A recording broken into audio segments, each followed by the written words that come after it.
Ayon sa Okta Research Survey na inilabas sa Linggo, July 21, karamihan sa mga Pilipino ay nag-aalala pa rin sa pagkontrol sa pagtaas ng mga presyo ng mga pangunahing bilihin at serbisyo, 2 taon matapos magsimula sa pwesto si Pangulong Ferdinand Marcos Jr. Batay sa mga resulta ng pag-aaral, 65% ng mga Pilipinong tumutugon ang niraranggo ito bilang kanilang pangunahing pag-aalala. Ayon sa Okta, ito rin ang nangungunang alalahanin sa mga pangunahing lugar at mga income classes.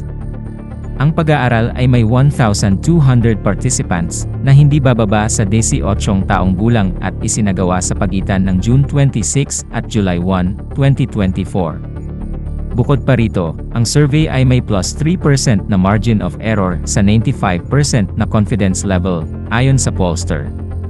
Sa 95% na confidence level, ang mga subnational na pagtatantya para sa mga sakop na geographical areas ng survey ay may mga sumusunod na margin ng error, plus 6% para sa Metro Manila, Balance Luzon, Visayas, at Mindanao. Ang pangalawa at pangatlo na nakapag-alala ng mga Pilipino pagkatapos ng inflation ay ang access to affordable food like rice, vegetables, and meat na 40% at ang increasing improving wages or salaries of workers ay 33%.